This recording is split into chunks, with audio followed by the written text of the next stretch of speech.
Ici Paris, capitale du Congo libre, un Congolais parle aux Congolais.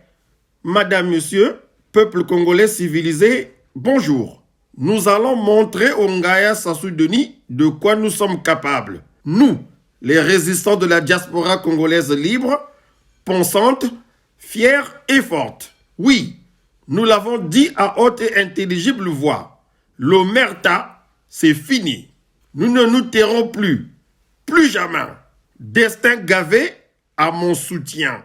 Tout à fait. Le nouvel otage de Sassou Denis, chef de la junte oyonnaise, a mon soutien total et mes encouragements. Cela dit, je me fais le noble devoir de faire mienne la déclaration de Destin Gavé qui a courroucé le Ngaya Sassou Denis et son clan tribalisé de kleptomanes au point de kidnapper notre réfléchi compatriote qui n'a fait que dire tout haut ce que 4 689 000 Congolais pensent au bureau, au marché, dans les stades, dans les quelques rares casernes républicaines que nous connaissons, tutti conti. Sincèrement, si l'on peut se retrouver en prison pour si peu aujourd'hui, je plains les participants à la conférence nationale souveraine qui n'ont pas voulu de l'incarcération de Sassou. Allons-y, peuple congolais civilisé. Je cite. La lecture que je peux faire sur le discours du président de la République sur l'état de la nation, c'est que ce sont des redites. Nous avons comme l'impression que le président de la République est déconnecté de la réalité des Congolais parce qu'il cesse de répéter sa phrase fétiche.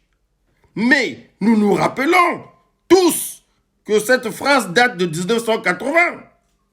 Le même président Denis Sassou Nguesso l'avait déjà prononcé. Et aujourd'hui, nous sommes à 42 ans plus tard, il a toujours le même discours. Alors qu'en 1980, il avait dit que le Congo va devenir un pays qui va atteindre le taux de suffisance alimentaire en 2000. Mais aujourd'hui, nous sommes en 2022, ce discours-là est devenu vieux. Et nous appelons ça des slogans. Parce qu'aujourd'hui, nous savons tous qu'au Congo, il y a tellement d'argent qui a été déboursé pour l'agriculture et nous avons vu que les résultats ont été très médiocres. Le Congo aujourd'hui importe jusqu'à 700 milliards de francs CFA en produits de première nécessité, en produits agricoles et alimentaires, alors que nous avons un pays suffisamment riche. Nous avons 10 millions de terres arables que nous pouvons cultiver de l'agriculture. Donc le constat, c'est que le président est déconnecté de la réalité. Il ne connaît pas ce que vivent les Congolais au quotidien. Et c'est vraiment triste de voir un président de la République qui n'a pas la maîtrise de la souffrance de son peuple. Parlant de la corruption, ce discours-là aussi date de 2009, lorsqu'il a été investi président de la République. Vous savez, le président Sassou est le responsable de la corruption dans notre pays. Parce que nous nous rappelons tous qu'il y a des citoyens congolais qui ont dilapidé 14 000 milliards de générations futures. Le président Sassou n'a jamais bougé son petit doigt. Nous avons aussi vu qu'à l'époque, lorsque le ministre Lamine Nguele était responsable de la lutte contre la corruption, il y avait un ministre de la République, en l'occurrence le ministre Tister Chikaya, qui a été épinglé dans une question de corruption allant à plusieurs milliards de francs CFA. Mais nous avons vu que le président n'a pas pris ses responsabilités pour limoger ce ministre du gouvernement.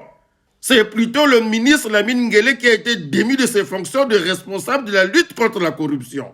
Donc, au jour d'aujourd'hui, si nous avons la corruption dans notre pays, le premier responsable, c'est le président Sassou, parce qu'il n'arrive pas à tenir la chicotte. Il n'arrive pas à punir les coupables. Nous connaissons tous les gens qui ont pillé ce pays. Mais le président Sassou n'est là que dans les slogans, alors que la réalité est ailleurs. Le peuple lui attend ailleurs. Il est là à faire des redites. Il est là à reprendre des slogans. Et c'est triste que les collaborateurs du chef de l'État ne soient pas là pour lui conseiller dans ce sens. Parce que nous pensons qu'aujourd'hui, le président Denis Sassou Nguesso est le véritable responsable de la corruption au Congo. Parce que s'il décide de mettre fin à ces mots, ça serait fait. Mais il préfère les encourager. Il préfère les caresser dans le sens du poil. Et nous pensons que c'est la réalité. C'est la triste réalité pour notre pays et nous continuons à nous enfoncer. Vous vous imaginez, le Congo aujourd'hui est parmi les 10 pays les plus corrompus au monde. C'est triste. Alors que nous avons des richesses, le peuple continue à croupir dans la misère. Nous avons près de 70% de la population qui vit sous le seuil de pauvreté. C'est triste. Alors que les responsables sont connus. Les pilleurs de la République sont connus. Mais le président reste flexible, le président reste sourd et il est toujours dans ses slogans. Fin de citation.